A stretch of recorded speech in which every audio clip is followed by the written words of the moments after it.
हम इस वीडियो में यहूदी धर्म के बारे में जानेंगे। इस धर्म के धार्मिक किताब और कुछ महत्वपूर्ण तथ्य के बारे में। यहूदी धर्म की शुरुआत होती है प्रोफेट मोसेस यानी पैगंबर मूसा से, जो यहूदी धर्म के संस्थापक हैं। मोसेस को जानने से पहले हम जानेंगे प्रोफेट अब्राहम कौन थे और इनका ताल्लुक मोसेस से यहूदियों से क्या था।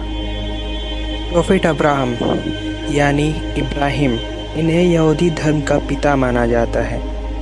इसके अलावा इनका ताल्लुक दुनिया के दो और बड़े धर्म से है, पहला ईसाईयत और दूसरा इस्लाम। जेरूसलम वो जगह जहाँ इन तीन बड़े धर्मों की मान्यताएं अलग अलग आस्थाओं से जुड़ी हुई हैं। अब्राहम के बड़े बेटे का नाम इस्माइल और दूसरे बेटे का नाम इत्सहाक यानी इसहाक था। इसहाक जो सबसे छोटे थे, इन्हीं के साथ से यहूदी धर्म का विस्तार हुआ। बड़े इब्राहिम के दोनों बेटों से अल्लाह गॉड या ईश्वर ने वादा किया कि मैं तुम दोनों को अजीम कौमें बनाऊंगा और तुम दोनों की औलाद बहुत संख्या में होगी। आज हम अपनी आंखों से देख सकते हैं कि ईश्वर ने यह वादा पूरा किया और आज ईसाई जो प्रोफेट जीसस को मानती है, आज पूरी दुनिया में पहली सबसे ज़्यादा संख्या वाली कौम है। इस्लाम जो दूसरी सबसे ज़्यादा बड़ी कौम है। यहूदी धर्म इन दोनों धर्मों से पहले आया था और आखिरी में इस्लाम आया। तीनों धर्मों की किताब में बीती हुई बातों में कुछ बातें लगभग समान हैं। इन तीनों धर्मों की साखी एक ही जगह से है, जिनका नाम प्रोफेट अब्राहम है, और इन्होंने भी एक ईश्वर को मानने को कहा, जो इन तीनों धर्मों की नींव है और एक समान है। यहूदी धर्म प्रोफेट इसहाक से आगे बढ़ता है, जिनके नस्ल में प्रोफेट मोसेस जन्म लेते हैं। इन्हीं के नस्ल में सोलोमन या सुलेमान, डेविड या दाऊद और जीसस भी जन्म लेते हैं। इस्लाम में प्रोफेट मोहम्मद को आखिरी प्रोफेट माना जाता है और ईसाईयत के जीसस क्राइस्ट को मानते हैं,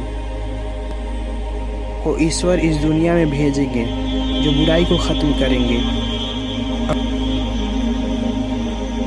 यहूदी धर्म के एक राजा ने जेरूसलम में ईसा मसीह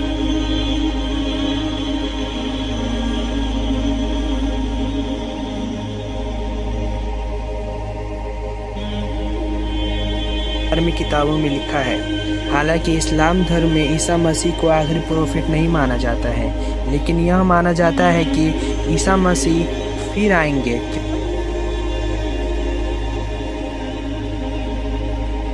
प्रोफेट मोहम्मद ही थे।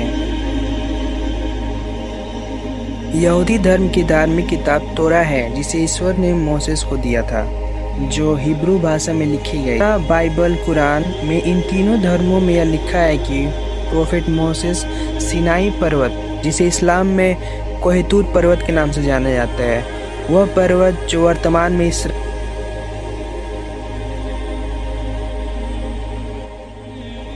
ने उन्हें तोरा दिया और कहा, यह किताब तुम्हारी कौम की मार्गदर्शन करेगा। यह इंसाफ की किताब है जो लोगों को सही रास्ता दिखाएगी और उन्हें तौर तरीके ईश्वर की इबादत और वंदना सिखाएगी। इस किताब में यह बताया गया कि ईश्वर एक है और वह अजन्मा है, अविनाशी है और उसी की पूजा इबादत करनी चाहिए। बुरी आदतों और बुरे तौर तरीकों से मना किया गया